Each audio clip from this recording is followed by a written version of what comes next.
नमस्कार विद्यार्थियों, आज हम गुट निरपेक्षता की उपलब्धियों पर चर्चा करेंगे। गुट निरपेक्षता आंदोलन एक विश्वव्यापी आंदोलन है। इसके कार्यक्रम व कार्यक्षेत्र भी अत्यंत व्यापक है। जब इस गुट निरपेक्षता का जन्म हुआ उस समय गुट निरपेक्षता के सदस्यों की संख्या 25 थी, लेकिन आज इसके सदस्यों की संख्या 120 है।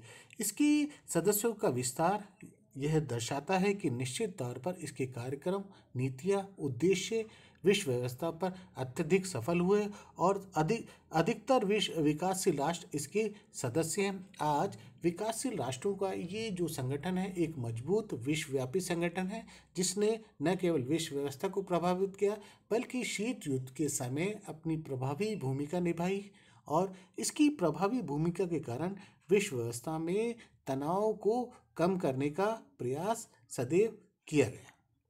आज हम गुट निरपेक्षता की उपलब्धियों पर चर्चा करते हैं। गुट निरपेक्षता को दोनों गुटों द्वारा मान्यता। गुट निरपेक्ष आंदोलन को दोनों महाशक्तियां सोवियत संघ और संयुक्त राज्य अमेरिका के द्वारा मान्यता प्राप्त हुई। जब गुट निरपेक्षता का जन्म हुआ उस समय दोनों महाशक्तियों के द्वारा इसे शंका की ओर देखा गया कि इसके कार्यक्रम व उद्देश्य किस प्रकार से विश्व व्यवस्था को प्रभावित करते हैं। लेकिन जब बाद में दोनों महाशक्तियों को ये लगा कि इसके कार्यक्रम, नीतियाँ व उद्देश्य सही दिशा में है, अतः दोनों महाशक्तियों के द्वारा गुट निरपेक्षता को मान्यता प्रदान की गई और गुट निरपेक्षता जो आंदोलन है, जो संगठन है, वह विश्व व्यवस्था में एक मजबूत दिशा की ओर बढ़ने लगा और उसने अपनी प्रभावी भूमिका भी निभाई। विश्व राजनीति के संघर्ष को टालना। गुट निरपेक्षता के द्वारा दोनों महाशक्तियों में जो तनाव, युद्ध और भय का वातावरण सदैव बना रहता था, दोनों महाशक्तियों में सदैव प्रतिस्पर्धा बनी रहती थी। ऐसे समय में गुट निरपेक्षता की नीति, कार्यक्रम व उद्देश्यों के द्वारा इस वातावरण को कम करने का प्रयास किया। कई बार तो दोनों महाशक्तियों में युद्ध के जो बादल हैं वो अत्यधिक रूप से मंडराने लगे। ऐसे समय में गुट निरपेक्षता के द्वारा सही दिशा में कार्य किया गया और दोनों महाशक्तियों में न केवल युद्ध को रोका बल्कि तनाव को भी कम करने का प्रयास किया। अतः गुट निरपेक्षता के द्वारा दोनों महाशक्तियों में तनाव, वैमनस्य, युद्ध, भय के वातावरण को रोकने का पूर्ण रूप से प्रयास किया। शीत युद्ध को अस्त्रों शस्त्रों के युद्ध से रोकना। शीत युद्ध के समय दोनों महाशक्तियां आणविक शस्त्रों की से तेजी से अपने शस्त्रों का विकास कर रही थी। न केवल विकास कर रही थी बल्कि अंतर्राष्ट्रीय व्यवस्था में तनाव और भय के वातावरण को जन्म दे रही थी। दोनों महाशक्तियों में सैनिक क्षमता का अत्यधिक विकास कर लिया था। दोनों महाशक्तियां आणविक शस्त्रों से लैस थी। ऐसे समय में शीत युद्ध के समय एक ऐसे मंच की आवश्यकता थी जो दोनों महाशक्तियों में तनाव के वातावरण को रोक सके, क्योंकि यदि दोनों महाशक्तियों में युद्ध होता तो निश्चित तौर पर पूरी विश्व व्यवस्था तबाह हो जाती। अतः तीसरे विश्व युद्ध को रोकने के लिए जो शीत युद्ध के समय गुट निरपेक्षता के द्वारा कार्य किया वह निश्चित तौर पर प्रभावी रहा और इस गुट निरपेक्षता की प्रभावी नीति, कार्यक्रम, उद्देश्यों के द्वारा ऐसे युद्ध को रोका गया।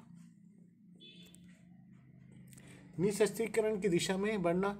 शीत युद्ध के समय जब दोनों महाशक्तियां तेजी से अपने शस्त्रों का विकास कर रही थी, नए नए परमाणु शस्त्रों का निर्माण कर रही थी, ऐसे समय में गुट निरपेक्षता की नीति, कार्यक्रम व उद्देश्यों को न केवल विश्व व्यवस्था ने सराहा बल्कि स्थापित करने का प्रयास किया। दोनों महाशक्तियों ने भी गुट निरपेक्षता की नीति, कार्यक्रम, उद्देश्यों को समझा बल्कि विश्व व्यवस्था में स्थापित करने के लिए प्रयास भी किया और आगे चलकर दोनों महाशक्तियों ने निशस्त्रीकरण का प्रयास किया और ये जो प्रयास है वो गुट निरपेक्षता के द्वारा ही संभव हो सका। अतः गुट निरपेक्षता के द्वारा विश्व व्यवस्था में निशस्त्रीकरण की ओर प्रयास करने का जो प्रयास हुआ वो गुट निरपेक्षता के द्वारा ही हुआ है। विश्व समाज के लिए उन्मुक्त वातावरण का निर्माण। गुटनिरपेक्षता ने न केवल विश्व व्यवस्था में शांतिपूर्ण सह अस्तित्व की भावना को लेकर संदेश दिया, बल्कि विश्व व्यवस्था में शांति व सद्भाव के जो वातावरण है उसे भी स्थापित करने का प्रयास किया।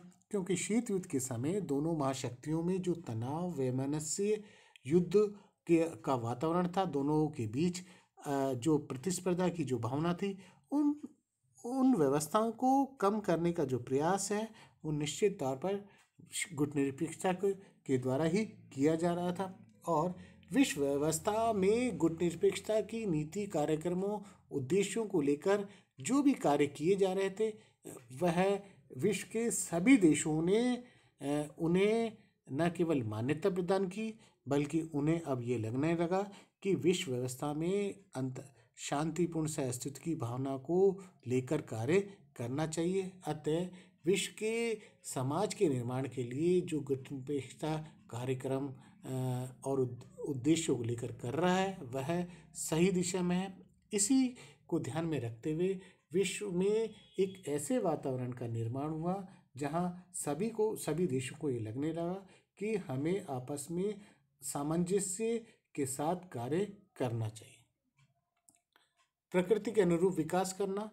शीत युद्ध के समय जब दोनों महाशक्तियां विभिन्न राष्ट्रों पर दबाव डाल रही थी, ऐसे समय में इस दबाव की नीति से बचने के लिए सभी राष्ट्रों ने अपनी राष्ट्र की प्रकृति के अनुसार नीति का विकास किया और प्रत्येक राष्ट्रों ने अपने अनुरूप अपना विकास किया। और ये जो विकास की भावना है वो निश्चित तौर पर गुटनिरपेक्षता की एक बहुत बड़ी उपलब्धि है। गुटनिरपेक्षता ने प्रत्येक राष्ट्रों को एक सफल राष्ट्र की प्रकृति के तौर पर देखने का प्रयास किया और सभी राष्ट्रों ने जिन पर अत्यधिक दबाव था दोनों महाशक्तियों का, उन राष्ट्रों ने अपनी राष्ट्र की प्रकृति के अनुसार अपनी नीति का विकास किया। संयुक्त राष्ट्र संघ के स्वरूप को रूपांतरित करना। शीत युद्ध के समय दोनों महाशक्तियों का संयुक्त राष्ट्र संघ पर व्यापक दबाव था। और दोनों महाशक्तियों की गुटबंदी के कारण संयुक्त राष्ट्र संघ अपने वास्तविक उद्देश्यों, कार्यक्रमों को लेकर कार्य करने में सक्षम नहीं हो पा रहा था।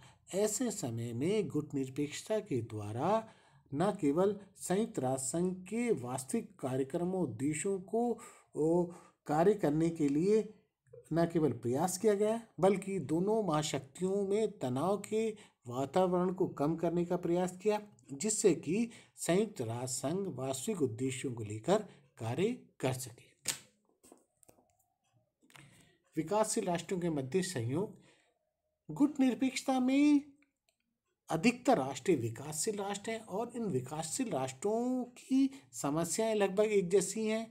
अतः विकासशील राष्ट्रों ने गुटनिरपेक्षता नीति, कार्यक्रमों, उद्देश्यों को अपनी जो विदेश नीति में इतनी मजबूती से स्थापित करने का प्रयास किया कि विश्व व्यवस्था में इन विकासशील राष्ट्रों ने गुटनिरपेक्षता के द्वारा अपने आप को एक सशक्त रूप से पेश किया। और विश्व व्यवस्था में यदि हम देखें तो विकासशील राष्ट्रों का ये एक मजबूत संगठन है और इस मजबूत संगठन ने प्रत्येक राष्ट्र की समस्याओं को सुलझाने का प्रयास किया और इन विकासशील राष्ट्रों की जो भी समस्याएं थी उन समस्याओं को अंतर्राष्ट्रीय मंच पर न केवल ले जाया गया बल्कि उन्हें सुलझाने का भी प्रयास किया। विकासशील राष्ट्रों में इस गुटनिरपेक्षता के द्वारा सामंजस्य और जो संयोग की भावना स्थापित हुई और आगे चलकर ये जो गुटनिरपेक्षता नीति है वह व्यापक तौर पर दिखाई देने लगी। नई अंतर्राष्ट्रीय अर्थव्यवस्था की मांग। गुटनिरपेक्षता के द्वारा नई अंतर्राष्ट्रीय अर्थव्यवस्था की मांग बार बार उठाई जा रही थी और क्योंकि गुटनिरपेक्षता कि जो भी देश हैं वह विकासशील राष्ट्र हैं और विकासशील राष्ट्रों की बड़ी समस्या आर्थिक विकास की है। अतः इस बात को ध्यान में रखते हुए विश्व के जो महत्वपूर्ण अंतर्राष्ट्रीय मंच है, जहां विकसित राष्ट्रों के जो मंच है, उन मंचों पर गुटनिरपेक्षता के द्वारा नई अंतर्राष्ट्रीय अर्थव्यवस्था की मांग की जाने लगी और इसी मांग को ध्यान में रखते हुए विकसित राष्ट्रों ने नई अंतर्राष्ट्रीय अर्थव्यवस्था को स्थापित किया। आज हमने गुट निरपेक्षता की जो उपलब्धियां हैं उन पर आपसे चर्चा की।